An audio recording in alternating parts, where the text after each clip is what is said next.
Hey, I'm with the 2020 Ranger with the 2.3 Ecoboost or turbocharged intercooled 4-cylinder engine, and I'm looking for ways to improve the airflow. Well, right now you got this little inlet here, and it only gives that much of a hole to breathe out of. Look how small that is. So what I'm thinking is taking the whole area down and getting that out of there, and that will be a lot more airflow that the filter is getting instead of just that one spot. Well, I'm going to work on getting this air cleaner out. Also, I don't hear any whoosh from the turbo, so I suspect that box down there is a resonator for the intake, so I don't hear any boost. And since I don't hear any boost, that means it actually causes restriction on the intake. So I'm going to see if I can do something about that too. More to follow. Okay, to take out the air box, you need to remove 4 bolts. 2 from here. Take the intake off. Scoop a bolt there and a bolt there. Then you just pull the intake off after you remove this wire right here. A special tool.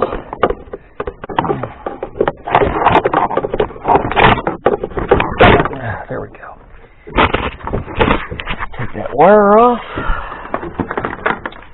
and the whole box comes off. Now we can look at the rest of the intake a little better.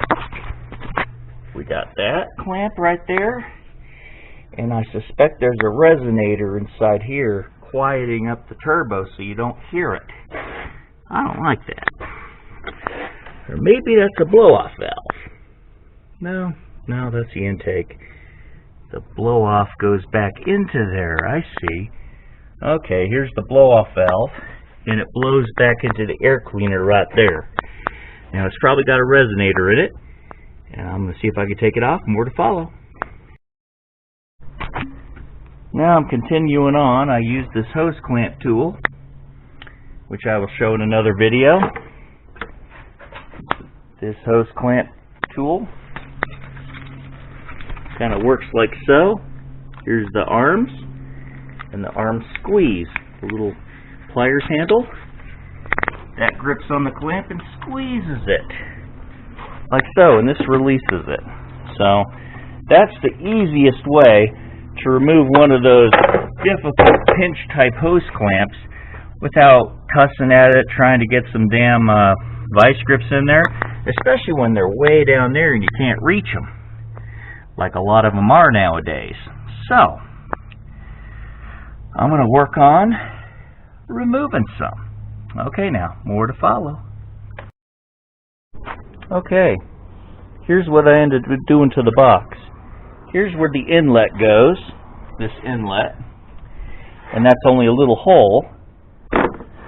Well, there's the little hole the box came with, and here's the hole I cut in, see?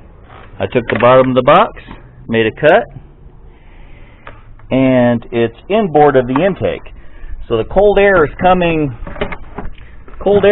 to the intake, and this additional area gives you cool air from the side of the fender. Compared to the little stock hole, big hole. There's the inlet and more inlet. So I'm going to put it all back together and do some more. More to follow. Now that I have more of the intake together, you can see where the duct gets air, and it goes down that intake tube, comes out of that little hole, and that's the only air that gets to the air filter before. Well, now you got this whole big area, and it's in the same direction as the inlet, and it's away from the engine, and the engine heat's blocked by this side. So here's the engine, there's the air box, there's the hole that I cut. It's still cool air because it's facing the grill. It's away from the engine because the side of the air box blocks the hot air, and it's all. So I'll show you how that air filter looks when you put it back in.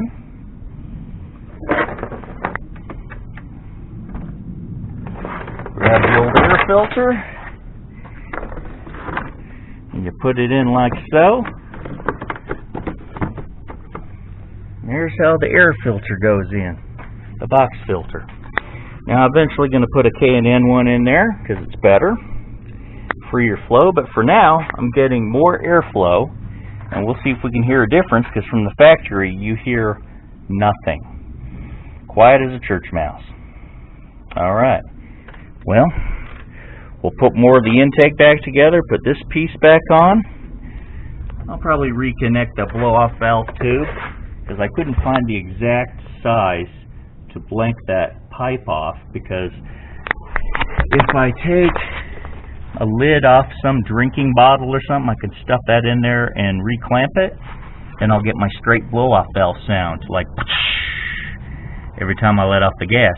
But if you put this on, it just goes into this resonator here, and you don't hear it, because that's a resonator, but there's kind of a clamp that you have to cut off in order to get this resonator off. So I'm not going to do that today. Maybe another time I'll cut the clamp off very gradually with some cutting tool that I can fit in that tight of a location.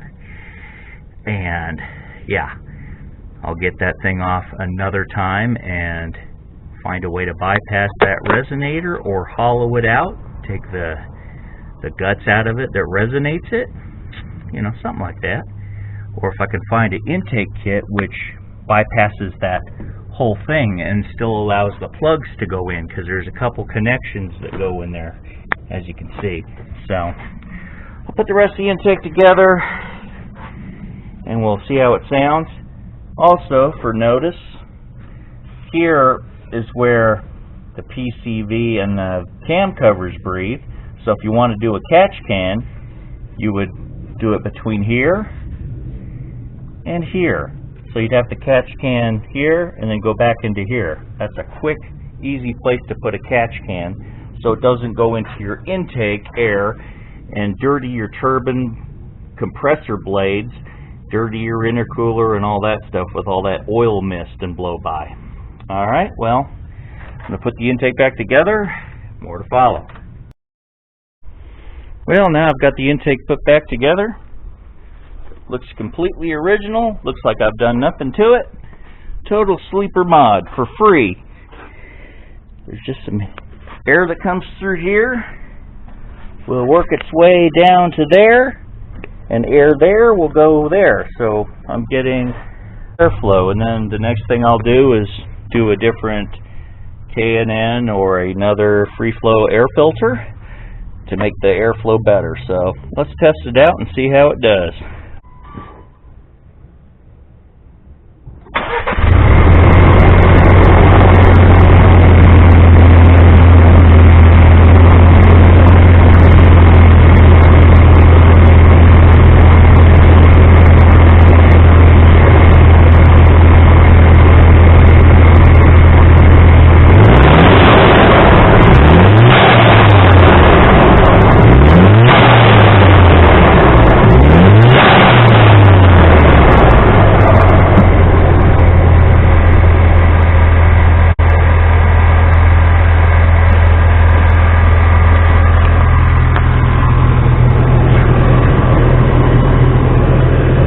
Seems to be a little bit more intake sound. Not a lot that I noticed from outside. It's a little bit. Now if you want your blow-off valve to make some sounds, first you take off the tube here, block it with something. Something better than my screwdriver. I'm just doing this to show you temporarily. Get a little block off that's the same size and then hose clamp it tight so you don't get a vacuum leak. And then we'll put the camera close by so you can see. And I'm going to rev the engine. You'll hear the blow-off valve.